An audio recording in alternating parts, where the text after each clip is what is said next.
मसूर डाळ आमटी तुम्ही बऱ्याचदा केलेली असेल आणि खाल्लेली सुद्धा असेल. पण ही आमटी तयार करण्याची योग्य आणि अचूक पद्धत जर तुम्हाला माहीत नसेल, तर नक्कीच एकदा या पद्धतीने तुम्ही ही आमटी करून बघा. अगदी बोटं चाखत खाण्यासारखी तयार होईल. चला तर मग लगेचच रेसिपीला सुरुवात करूया. रेसिपी थोडी जरी आवडली तर एक लाईक करून चॅनललाही सबस्क्राईब करायला विसरू नका. सर्वात आधी इथे पाऊण वाटी आपण मसूर डाळ घेतलेली आहे. आता या डाळीमध्ये आपल्याला पाणी घालून स्वच्छ 2 पाण्याने ही डाळ धुवून घ्यायची आहे.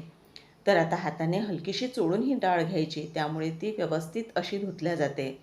तर आता या डाळीमधलं पूर्ण पाणी काढून टाकायचं आणि परत यामध्ये दुसरं पाणी टाकून एकदा धुवून घेते ही डाळ.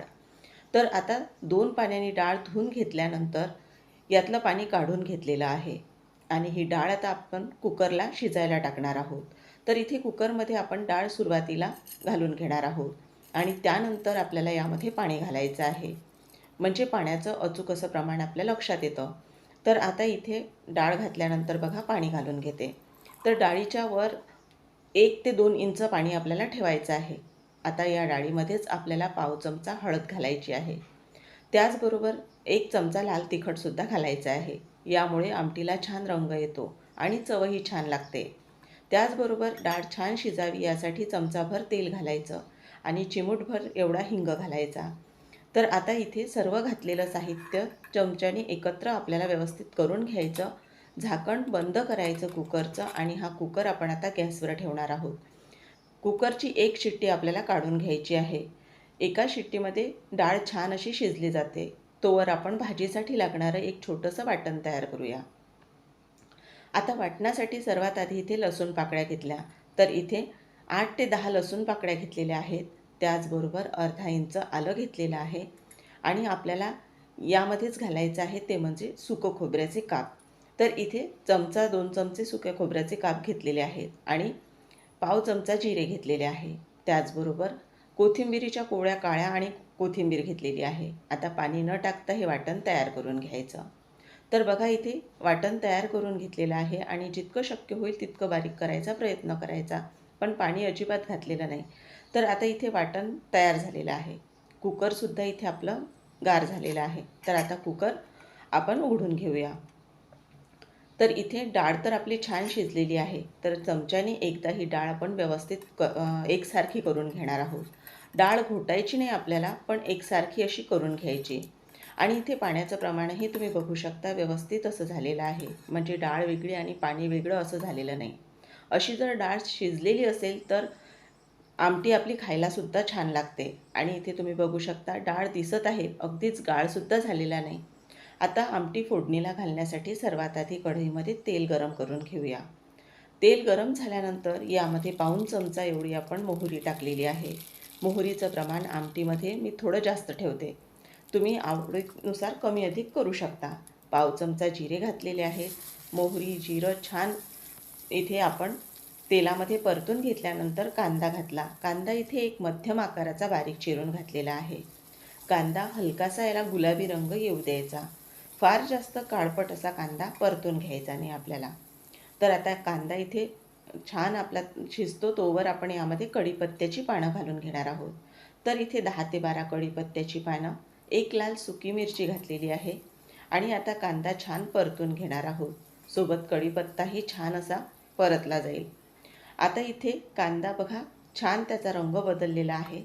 आपण ते वाटण तयार करून घेतलेलं होतं जे ते घालून घेणार आहोत. तर आता इथे वाटणही छान तेलामध्ये आपल्याला भाजून घ्यायचं आहे.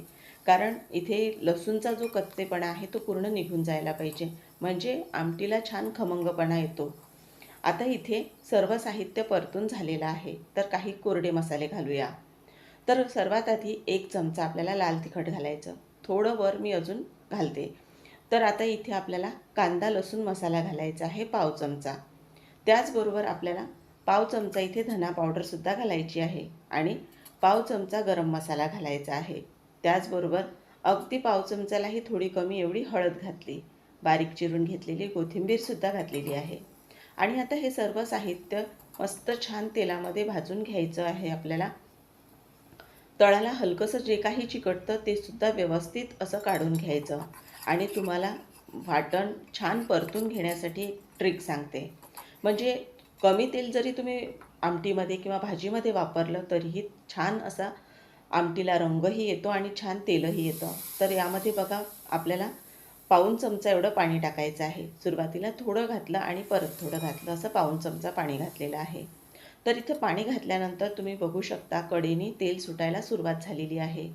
आता आपल्याला यामध्ये एक मध्यम आकाराचा बारीक चिरून घेतलेला टोमॅटो घालायचा आहे.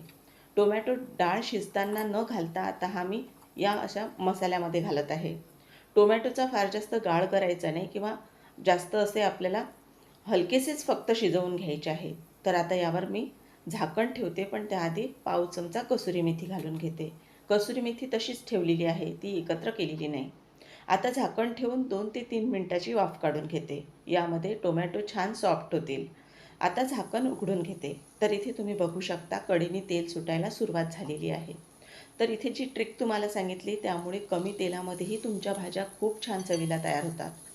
तर आता इथे छान परत एकत्र करून घेणार आहोत आपण आणि हे सर्व जे साहित्य होतं आपलं आमटीसाठी ते पूर्ण तयार झालेलं आहे. आता यामध्ये आपण शिजवलेली मसूर डाळ घालायची आहे. तर आता ही डाळ आपण घालून घेणार आहोत पूर्ण या मसाल्यामध्ये. कुकरची पूर्ण डाळ काढून घेते आणि या कुकरमध्येच पाणी घालून घेते. तर आता तुम्हाला आमटी कितपत दाटसर घट्टसर हवी आहे त्यानुसार पाण्याचं प्रमाण कमी जास्त ठेवू शकता तुम्ही. तर आता इथे पाणी घातलेलं आहे, पण तरीसुद्धा मला आमटी थोडी घट्टसर वाटत आहे, त्यामुळे परत यामध्ये मी पाणी वाढवणार आहे. मीठ घातलं चवीनुसार आणि आता आपल्याला छान आमटी एकत्र करून घ्यायची आहे. तर आता ही पूर्ण आपल्याला एकत्र करून घ्यायची आहे आणि एकत्र करत असतानाच मी यामध्ये थोडं पाण्याचं प्रमाण वाढवलेलं होतं. तर इथे तुम्ही बघू शकता आमटीची कन्सिस्टन्सी अशी मी ठेवलेली आहे. फार जास्त घट्टसर नाही किंवा जास्त पातळही नाही. आता आमटी आपण उकळवून घेणार आहोत. सोबतच यामध्ये बारीक चिरून घेतलेली कोथिंबीर घालायची आणि ती यामध्ये छान एकत्र करून घ्यायची. आमटीला अजूनही 2 मिनिटं आपण उकळवून घेणार आहोत. ही आमटी तुम्ही भाताबरोबर, चपातीबरोबर, एवढंच नाही तर भाकरीबरोबरसुद्धा खाऊ शकता. पचायलाही हलकी आहे आणि यामध्ये आपण जे सुकं खोबरं घातलेलं आहे, त्यामुळे आमटीला जबरदस्त अशी चव येते. त्यामुळे नक्कीच एकदा ही झटपट तयार होणारी साधी सोपी अशी मसूर डाळीची आमटी नक्कीच एकदा ट्राय करून बघा. तुम्हाला आजची ही रेसिपी आवडली असेल तर एक लाईक करून चॅनललाही सबस्क्राईब करायला विसरू नका. म्हणजे तुम्हाला पुढेही अशाच छान उपयोगी आणि घरगुती रेसिपी पाहायला मिळतील. आपण पुन्हा लवकरच एका छानशा नवीन रेसिपीसोबत भेटूया. तोपर्यंत मस्त खा आणि स्वस्त रहा. धन्यवाद.